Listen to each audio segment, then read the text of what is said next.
95-ാം സങ്കീർത്തനം 6-ാം വാക്യം നമ്മൾ ഇങ്ങനെ വായിക്കുന്നു: വരുവിൻ, നമുക്ക് കുമ്പിട്ട് ആരാധിക്കാം, നമ്മെ സൃഷ്ടിച്ച കർത്താവിൻ്റെ മുൻപിൽ മുട്ടുകുത്താം.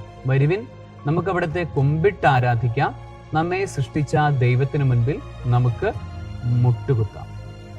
നമ്മൾ ഒരു ദേവാലയത്തിലേക്ക് കടന്നു ചെല്ലുമ്പോൾ അവിടെ പരിശുദ്ധ പരമ ദിവ്യകാരുണ്യം സന്നിധി ചെയ്യുന്നുണ്ട് എന്നുള്ള ബോധം നമുക്ക് ഉണ്ടായിരിക്കണം.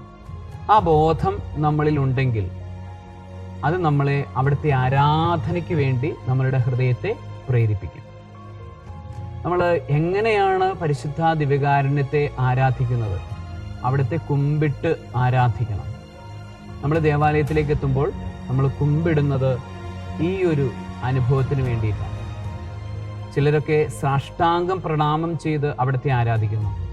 അത് വളരെ നല്ലതാണ്.